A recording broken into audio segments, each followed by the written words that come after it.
नमस्कार विद्यार्थी मित्र मैत्रिणींनो, मी सौ संगीता पानट मॅडम. आज आपण इयत्ता 8वी संपूर्ण संस्कृतच्या आमोदह या पाठ्यपुस्तकातील 8.3 सहाय्यक हा पाठ अभ्यासणार आहोत. हा पाठ संयुक्त संस्कृतला सुद्धा आहे. याआधी आपण संबंधवाचक या पाठातून षष्ठी विभक्तीची रूपे तर कुत्र अस्ति या पाठातून सप्तमी विभक्तीची रूपे अभ्यासली. आज आपण सहाय्यक या पाठातून तृतीय विभक्तीच्या रूपांचा अभ्यास करणार आहोत. या पाठात तृतीय विभक्तीची एकवचनाची रूपे वापरून वाक्ये तयार केलेली आहेत. चला तर बघूया पाठ सहाय्यक. सहाय्यक म्हणजेच काय तर मदत करणारे. आता पहिले चित्र बघा. यात आपल्याला काय दिसतंय? सह सुधा खंडेन लिखती, म्हणजेच तो खडूने लिहितो. ते चित्रात दिसतो की नाही आपल्याला? एक व्यक्ती खडूने लिहिताना दिसतोय आपल्याला. मराठीमध्ये जेव्हा आपण तृतीय विभक्ती वापरतो तेव्हा त्याचे प्रत्यय येतात ने, ई, शी. जर तुम्हाला मराठीचे विभक्ती प्रत्यय माहीत आहेत तर तुम्हाला संस्कृतचे सुद्धा विभक्ती प्रत्यय माहीत असायला हवे, हो की नाही? मग आजच्या पाठात आपण तृतीय विभक्तीची रूपे कशी वापरायची हे शिकणार आहोत. मी सांगितल्याप्रमाणे देव, वन, माला या नामांचे टेबल तुम्ही पाठ केले असणारच, हो ना? पण अजूनही ज्यांनी हे शब्द पाठ केले नसतील त्यांनी लवकर पाठ करा, म्हणजे तुम्हाला पाठ समजायला खूप सोपे जाईल.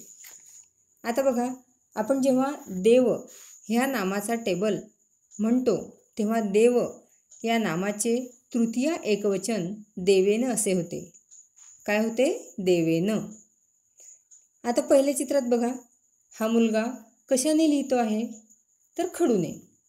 खडूला आपण संस्कृतमध्ये सुधाखंडः असे म्हणतो. सुधाखंडः हा शब्द पुल्लिंगी आहे, त्यामुळे तो देवप्रमाणे चालणार.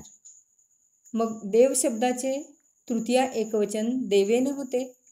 त्याचप्रमाणे सुधाखंडः या शब्दाचे तृतीय एकवचन सुधाखंडेन असे होणार. म्हणजेच सह सुधाखंडेन लिखती याचा अर्थ होतो तो खडूने लिहितो. आता जर आपण मराठी व्याकरण दृष्ट्या बघितले तर आपल्या असे लक्षात येते की खडूने या शब्दात ने हा तृतीयेचा प्रत्यय खडू या शब्दाला लागला आहे. मग ही तृतीय विभक्ती कशी ओळखायची बरं? बघा, एखाद्या वस्तूच्या मदतीने जर आपण एखादी क्रिया करत असलो तर तिथे आपण तृतीय विभक्ती वापरतो. म्हणजेच काय तर क्रियेचे साधन दर्शवणारा शब्द तृतीय विभक्तीत असतो. आता मी खडूने लिहिते आहे, म्हणजे मी लिहिण्यासाठी कशाची मदत घेतली आहे तर खडूची. म्हणून खडू या शब्दाला तृतीय विभक्ती लागली आहे. म्हणून खडू या शब्दाचं आपण खडूने असं केलेलं आहे. म्हणून संस्कृतमध्ये सुधाखंडः च सुधाखंडेन असं झालं आहे. म्हणूनच काय लिहिलं आहे आपण? सह सुधाखंडेन लिखती असं म्हटलं आहे, म्हणजेच मी खडूने लिहितो असं इथे आपलं वाक्य तयार झालेलं आहे. आता दुसरं चित्र बघा. येथे हा मुलगा पायाने चेंडूला लाथ मारत आहे. इथे काय वाक्य लिहिलं आहे आपलं? अहम चरणेन ताडयामी. काय वाक्य आहे? अहम चरणेन ताडयामी. येथे पाय या शब्दाला ने हा प्रत्यय लागला आहे. अहम चरणेन ताडयामी म्हणजे मी पायाने चेंडूला मारतो आहे, पायाने तुडवतो आहे. पण पायाला संस्कृतमध्ये चरण असे म्हणतात. चरण हा शब्द देवप्रमाणे चालणार, म्हणून देवचं जसं देवेनं झालं तसं चरणचं चरणेनं असं होणार. म्हणजेच इथे आपण तृतीय विभक्ती वापरली आहे. चरणे अहम चरणेन ताडयामी असं वाक्य आपलं तयार झालेलं आहे. अहम चरणेन ताडयामी म्हणजेच अहम चरणेन ताडयामी म्हणजेच मी पायाने मारतो. तो पायाने बॉल मारतो आहे. आता तिसरं चित्र बघा.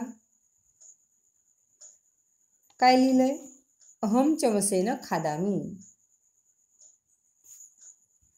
काय लिहिलंय? अहम चमसेन खादामी. अहम म्हणजे मी, चमसेन म्हणजे चमच्याने, खादामी म्हणजे खातो. येथे बघा चमच्याला ने हा प्रत्यय लागला आहे, त्यामुळे चमच्याने असं झालं आहे. त्याचप्रमाणे चमसह म्हणजे चमचा. येथे चमसह या शब्दाची तृतीय विभक्ती चमसेन अशी झाली आहे.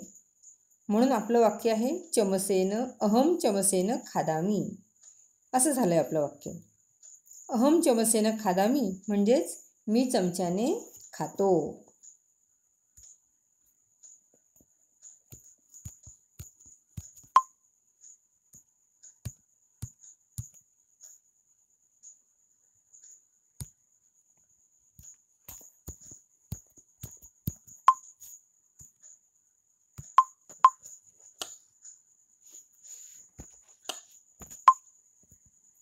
आता पुढचं चित्र बघा. काय लिहिलंय? सा हस्तेन वादयती. काय लिहिलंय त्याच्यात? सा हस्तेन वादयती म्हणजे ती हाताने वाजवते. एक मुलगी हाताने वाजवत आहे असं आपल्याला या चित्रात दिसतंय. येथे हात या शब्दाला ने हा तृतीय विभक्ती प्रत्यय लागल्यामुळे हाताने असा शब्द तयार झाला आहे. संस्कृतमध्ये आपण हाताला हस्तः असे म्हणतो. हा शब्द पुल्लिंगी असल्यामुळे देवह प्रमाणेच चालणार. म्हणून देवहचं जसं देवेनं झालं त्याप्रमाणे हस्तहचं हस्तेनं होणार. वादयती म्हणजे वाजवते, म्हणूनच येथे सा हस्तेनं वादयती असं आपलं वाक्य तयार झालंय. सा हस्तेनं वादयती म्हणजेच ती हाताने वाजवते, हे लक्षात ठेवा. आता आपल्याला कृतीकडे वळूया.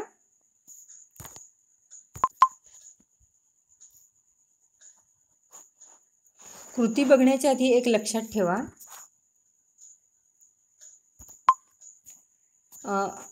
पहिल्या वाक्यात कर्ता सह होता म्हणून ती हा प्रत्यय इथे आपण लिहिलेला आहे.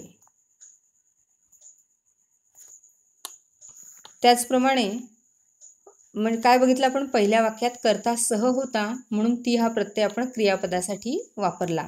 म्हणजेच काय? सह सुधाखंडेन लिखती. दुसऱ्या वाक्यात बघा, अहम हा कर्ता असल्यामुळे मी हा प्रत्यय आपण वापरला आहे. क्रियापदासाठी मी हा प्रत्यय आपण वापरला आहे. म्हणजेच अहम चरणेन ताडयामी. तिसऱ्या वाक्यात बघा पुन्हा, अहम हा कर्ता असल्यामुळे मी हा प्रत्यय आपण इथे खादामी असा वापरलेला आहे. चौथ्या वाक्यात बघा, सा हा कर्ता असल्यामुळे ती हा प्रत्यय क्रियापदासाठी आपण वापरला आहे. आता कृतीकडे वळूया. काय दिले कृतीमध्ये? शिक्षकः एकैकं वाक्यं वदति, छात्राः शब्दानां योग्य रूपाणी वदन्ति. उदाहरण दिले बघा तिथे, हस्तः हस्तेन. याप्रमाणे बघूया आता. दंतकुर्चः. दंतकुर्चः म्हणजे दात घासण्याचा ब्रश. दंतकुर्चःचं होईल दंतकुर्चेन. चरणः. चरणः म्हणजे पाय. चरणःचं होईल चरणेन. मार्जकः. मार्जकः म्हणजे खोडरबर. मार्जकःचं होईल मार्जकेन. कर्णः. कर्णः म्हणजे कान. कर्णःचं होईल आपलं कर्णेन. स्युतः म्हणजे माहिती आहे आपल्याला, शब्द झालेला आहे आपला. स्युतः म्हणजे दप्तर. स्युतःचं होईल स्युतेन. दंतः म्हणजे दात. दंतःचं दंतेन. दीपः. दीपः म्हणजे दिवा. दीपःचं दीपेन. संगणकः संगणकेन. संगणक म्हणजे माहिती आहे ना आपल्याला, कॉम्प्युटर. कलशः कलशेन. तालः तालेन, खड्गः खड्गेन, खड्ग म्हणजे तलवार, बाणः बाणेन, बाण माहीतच आहे आपल्याला, हो की नाही. आता 8.3 बघा. पहिल्या चित्रात एक माणूस गाडीत बसलेला दिसतोय आपल्याला.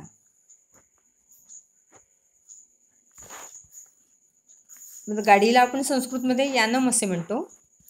यानम हा नपुसकलिंगी शब्द आहे, म्हणून येथे सह यानेन गच्छती असं म्हटलं आहे. हा शब्द वनप्रमाणे आहे. सह यानेन गच्छती म्हणजेच तो गाडीने जातो. मग जसं वनचं वनम होतं तसं यानचं यानम झालेलं आहे, हे लक्षात घ्या. आता दुसरं चित्र बघा. अहम मुखेन वदामी. काय दिसते दुसऱ्या चित्रात आपल्याला? एक स्त्री दिसत आहे आणि ती तोंडाने बोलते आहे. मग इथे तोंड या शब्दाला ने हा प्रत्यय लागला आहे. ती तोंडाने बोलते, हो की नाही. संस्कृतमध्ये तोंडाला मुख असे म्हणतात, म्हणून मुखम या शब्दाचं तृतीय एकवचनाप्रमाणे मुखेनं होईल. म्हणून म्हटलं आहे अहम मुखेन वदामी. काय म्हटलं आहे? अहम मुखेन वदामी, म्हणजेच मी तोंडाने बोलते. आता तिसरे चित्र बघा. काय दिसते आपल्याला तिसऱ्या चित्रामध्ये? एक मुलगी दिसते आहे आणि ती आरसा पुसते आहे एका फडक्याने. फडकं म्हणा किंवा कापड म्हणा. ती कशाने पुसते आहे? तर एका कापडाने. मग कापडाला आपण संस्कृतमध्ये वस्त्र असे म्हणतो. येथे कापड या शब्दाला ने प्रत्यय लागला आहे, म्हणजे आपण कापडाने म्हटलं की नाही, कापडाने पुसते आहे. मग कापडाने असा शब्द इथे तयार झाला आहे. मग तृतीय एकवचनाप्रमाणे आपण वस्त्रचं काय करणार? वस्त्रेण. म्हणून सा वस्त्रेण मार्जयती. काय वाक्य आपलं? सा वस्त्रेण मार्जयती. मार्जयती म्हणजे पुसते. सा वस्त्रेण मार्जयती म्हणजे ती फडक्याने पुसते. ज्याप्रमाणे वनमचं तृतीय एकवचनी रूप वनेनं होतं, त्याप्रमाणे वस्त्रमचं वस्त्रेण असं झालेलं आहे. आता चौथे चित्र बघा. चौथ्या चित्रात काय दिसतंय आपल्याला? एक माकड पंख्याने वारा घालतंय आणि इथे पंखा या शब्दाला ने हा प्रत्यय लागल्यामुळे पंख्याने असा शब्द तयार झाला आहे. काय दिलं आपल्याला? वाक्य काय आपलं? मर्कटः व्यजनेन विजयती. पंख्याला काय म्हटलंय मग आपण संस्कृतमध्ये? झाला आहे आपला हा पण शब्द, व्यजनम असे म्हणतो, हो की नाही. मग व्यजनम हा कसा आहे शब्द? नपुसकलिंगी. तो कसा चालणार? वनमप्रमाणे. म्हणून व्यजनम शब्दाचे तृतीय एकवचनी रूप व्यजनेन असे होते. म्हणून आपलं वाक्य मर्कटः व्यजनेन विजयती, म्हणजेच माकड पंख्याने वारा घालतो असं झालेलं आहे. आता पुन्हा कृती सोडवूया आपण. कृती दिली की नाही?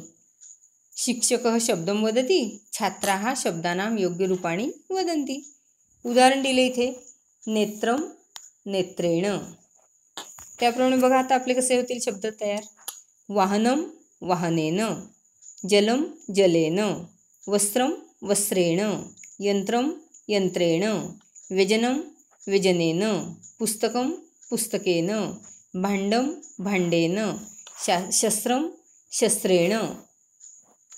याप्रमाणे आता इथे आपले शब्द तयार झालेले आहेत. आता पुढची कृती बघा. 8.3.3 काय दिसतं याच्यात आपल्याला?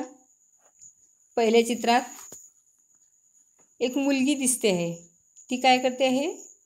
काहीतरी चित्र काहीतरी काढताना दिसते आहे. वही तिच्यासमोर आहे आणि ती काहीतरी रेषेने पट्टीने काहीतरी काढते आहे. आता याच्यात बघा आपल्याला 8.3.3 मध्ये स्त्रीलिंगी माला शब्दाप्रमाणे रूपे बघायची आहेत. माला या स्त्रीलिंगी नामाची तृतीय एकवचन विभक्ती मालया अशी होते. त्यामुळे ही स्त्रीलिंगी रूपे मालयाप्रमाणे आता आपल्याला करायची आहेत. बघा आता पहिल्या चित्रात काय दिसतंय मग आपल्याला? ही मुलगी पट्टीने आखते आहे.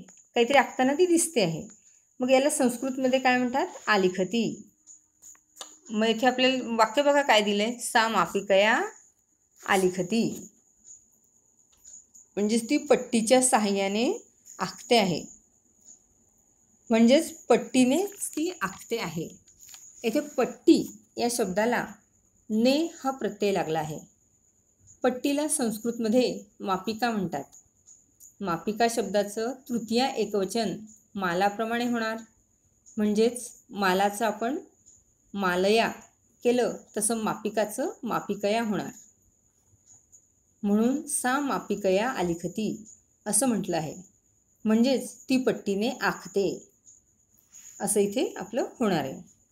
आता दुसरं चित्र बघा. काय आहे दुसऱ्या चित्रात? एक मुलगी दिसते आपल्याला, काहीतरी कापताना दिसते, हो की नाही? सुरीने कापताना दिसते. वाक्य काय आपलं?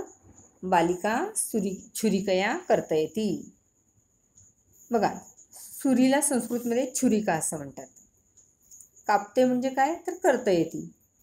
छुरिका हा स्त्रीलिंगी शब्द आहे, त्यामुळे छुरिकाचं छुरिकया असं इथे होणार आहे आपलं. म्हणून बालिका छुरिकया कर्तयती असं म्हटलेलं आहे. इथे मालाचं जसं मालया झालं तसंच छुरिकाचं छुरिकया असं झालेलं आहे. बालिका छुरिकया कर्तयती म्हणजेच मुलगी सुरीने कापते.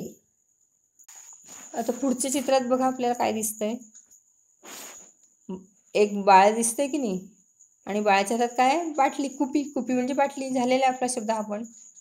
बालकः कुप्या दुग्धम पिबती. काय दिसतंय चित्रात मग आपल्याला? एक छोटे मूल बाटलीने दूध पिते आहे. बाटली म्हणजे कुपी. कुपी शब्द स्त्रीलिंगी आहे. हा दीर्घ इकारांत शब्द असल्यामुळे येथे कुप्याम असं होणार आहे.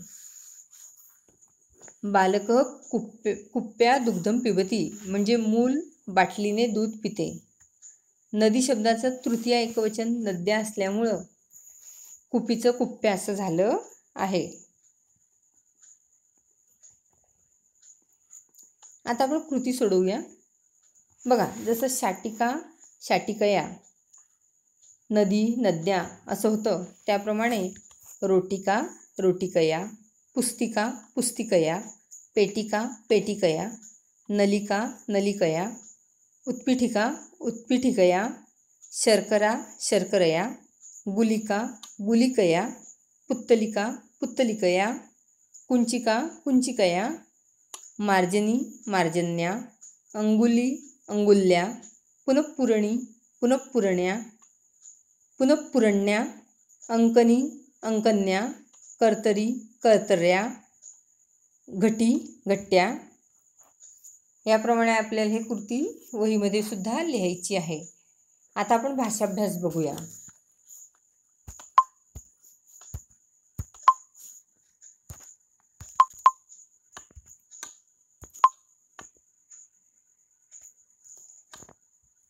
आता भाषाभ्यास बघूया. पहिला प्रश्न आहे आपला, वाक्यांनी पुरयतं. त्यातलं पहिलं वाक्य बघा. महिला कंसात दिले द्रोणी जलम आनयती. याचं काय होईल आपलं? महिला द्रोण्या जलम आनयती. दुसरं वाक्य बघा. बालकः कंसात चमस दिलेलं आहे खादती. त्याचं उत्तर येईल बालकः चमसेन खादती. तिसरं वाक्य बघा. सा कंसात दिले हस्त रोटिकाम खादती. त्याचं होईल सा हस्तेन रोटिकाम खादती. चौथं बघा. सह कंसात दिले दंड ताडयती. उत्तर आहे सह दंडेन ताडयती. पाचवं बघा. सा कंसात दिले जल मुखम प्रक्षालयती. त्याचं होईल सा जलेन मुखम प्रक्षालयती. सहावं वाक्य बघा. अहम कंसात दिले कुंचिका तालम उद्घाटयामी. अहम कुंचिकया तालम उद्घाटयामी. याप्रमाणे आपला हा भाषाभ्यास तुम्हाला वहीत लिहून घ्यायचा आहे. विद्यार्थी मित्रांनो, व्हिडिओ पाहून झाल्यानंतर प्रत्येक चित्राखाली दिलेली वाक्ये 2 वेळा लिहा. पाठात आलेले शब्दार्थ कृती आणि भाषाभ्यास वहीत 2 वेळा लिहा. जयतु संस्कृतम वदतु संस्कृतम.